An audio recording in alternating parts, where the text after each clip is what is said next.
Y también otra figura, perdón un momento y termino, y ya pasamos a otra cosa que no sea la pintura.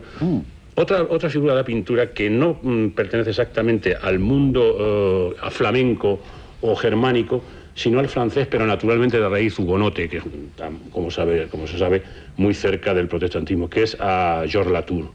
¿Os acordáis que en los cuadros de Georges Latour hay un tratamiento de la luz que, por supuesto, podríamos pensar en Caravaggio, pero que tiene una especificidad absoluta? No se parece ni a Caravaggio, ni a Velázquez, ni a Rivera, ni a todos los tenebristas. Es decir, es un tenebrista, pero con un sentido depurado y casi místico de la luz, que aparece en Dreyer, pese a que el misticismo de Dreyer tampoco sea de misa Gioia, vamos, para emplear la misma. Lo que te quería decir yo, que reconocido por él, si hay un pintor de su país que es Hammershøi, y hay muchos encuadres de Hammershøi que están tratando de reproducir la quietud, el silencio, esa especie de tiempo detenido, y eso sí lo... Friedrich sí, posiblemente está más cerca. Sí, Caspar David Friedrich está muy patente, porque incluso la escena que hemos visto de Ana y Martín primero en el campo entre los trigos, él con ese tocado, la capa, los dos de espaldas, también es plenilunio. En fin, hay un cuadro de Caspar David Friedrich que es así, que es totalmente eso. Quiero decir, yo no creo que él haga una recreación. Lo que sí me demuestra, me transmite, en cualquier caso, es el gusto, bueno, pues por el conocimiento, por el romanticismo y por toda la pintura nórdica, calvinista. Quiero decir, porque en Dies Irae, indiscutiblemente, es decir, hay un contexto y hay una escenografía y hay una escena que hay una historia calvinista, es decir, eso es luterano, es una historia, cómo empieza en vertical cómo empieza la película y cómo acaba con esos códices, esos beatos que descienden en vertical, es como la cruz bajando del cielo sobre esas partituras que están entonando el coro de niños.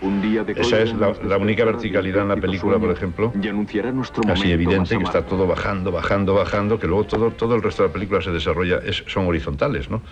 Vosotros como salvo una verticalidad que es la caída a la hoguera de la bruja, la caída a la hoguera. Hay tres movimientos que son muy abstractos, que son muy de constructivismo, como tú has apuntado antes, muy Mondrian, porque realmente se puede también hacer una división de la película en verticales y en horizontales, ¿no? Y que predomina el horizontal. Cae de cara, predomina horizontal. Cae de cara, es terrorífico. Cae de cara. Momento es terrorífico. No es ella la pira que la prenden, sino que montan la pira y la arrojan de cara sobre la pira. Parecía todavía más cruel. Especialmente más cruel. Sí, que no es... Yo creo que la acotación que hacía Antonio, yo estoy también de acuerdo con ella, porque pienso que los elementos, digamos, de pintura flamenca son más que nada detalles de ambientación de la época. Es decir, la imagen y la documentación que hay sobre la época son sobre todo esos pintores, y esos pintores dan un modelo, si se quiere, incluso de luz y de tipo de encuadre. Pero luego, dentro de eso, efectivamente, en lugar de la riqueza de detalles que hay, en Dreyer nunca hay riqueza de detalles dentro del plano. Son planos muy despojados, decorados muy simplificados, y eso introduce un elemento en el que prima, en cierto sentido, me acordaba lo del punto y línea sobre el plano, y en algún sentido ese desplazamiento y ese movimiento de cuerpos no tiene nada que ver pictóricamente, pero a mí a veces también me recuerda también el trazado de líneas de Cézanne. Es decir, hay un elemento de pintura moderna y más basado que en el detalle, en las masas y en las composiciones en movimiento. Sobre todo yo creo que hay el elemento de movimiento que no lo tiene tanto en general la pintura flamenca, y que en Dreyer, evidentemente porque estamos con cine y no con pintura, y que no hay nunca además ese elemento que a veces lo hemos visto en películas de alguien que está tomando un cuadro como modelo y haciendo un cuadro animado. Es decir, el proceso, por ejemplo, que en Pasión Godard describe y filma a un cineasta que hace eso, justamente es lo que aquí en ningún momento hay, porque está siempre madre en movimiento. Lo que pasa es que nos entra por la vista como meternos en ese mundo, que es un mundo que también son nuestras propias referencias, porque no tenemos muchas más sobre el siglo XVII en un país nórdico, más o menos, ¿no? Entonces yo creo que está muy bien vista esa acotación, porque introduce un elemento adicional y es además apunta en otra dirección, que es que yo creo que Dreyer, contrariamente a la imagen que hay del siempre como de un señor que parece, se diría que siempre era viejo. Es decir, de Dreyer siempre hay una imagen que parece que en el año 27 era ya un anciano, y que fue siempre un anciano. Pues era un joven, y era un joven dinámico, que era piloto de aviones y cosas por el estilo, que es una persona muy de su siglo, que es una persona aficionada a los inventos de esa época, que la aviación y el cine son absolutamente contemporáneos, lo mismo que el jazz, y que le gustaban una serie de cosas. Y además introduce por vía del movimiento otro elemento que es muy importante en su cine y que no aparece nunca como referencia, que es la música. La música de las películas de Dreyer es una música siempre muy especial, estupendamente utilizada y de una forma que no tiene nada que ver con las convenciones hollywoodenses del uso de la música, y además las propias películas tienen una estructura rítmica que es puramente musical. La mayoría de sus películas son como obras de cámara, en el sentido en el que pueda tenerlo un cuarteto como La Trucha o una cosa por el estilo, ¿no?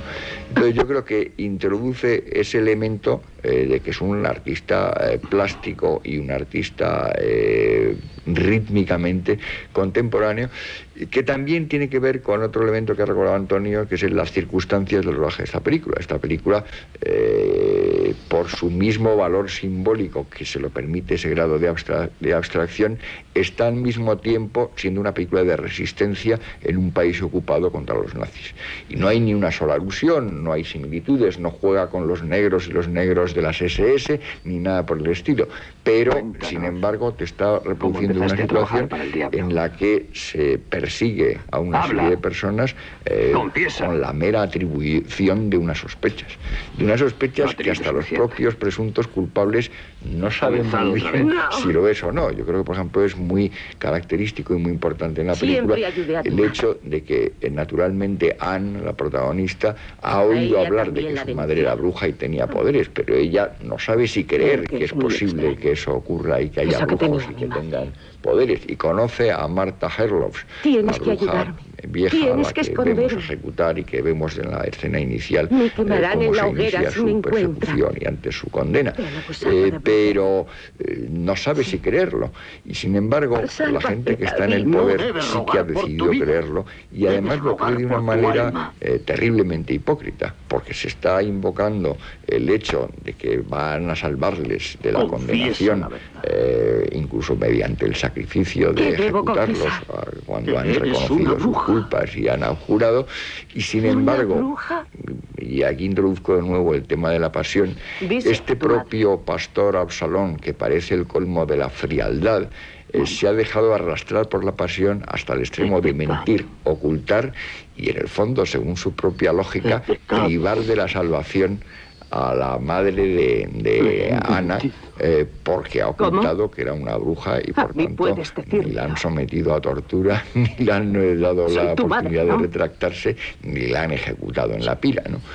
Entonces yo creo que eso de cómo todos los personajes están arrastrados por la pasión, incluso los que parecen más fríos y menos apasionados, es uno de los elementos que son importantes en Dreyer, porque es de estos casos que bajo una apariencia de frialdad y rigor extremo hay una turbulencia de pasiones siempre, como lo hay en todos los personajes sumamente educados y formales de Gertrude, en una época más próxima a la nuestra, o como lo hay aquí, por ejemplo, la madre del pastor, que es otro personaje cargado de odio y de celos, como las peores madres hitchcockianas, vamos, la madre de Claude Rains en Encadenados, de los personajes más próximos.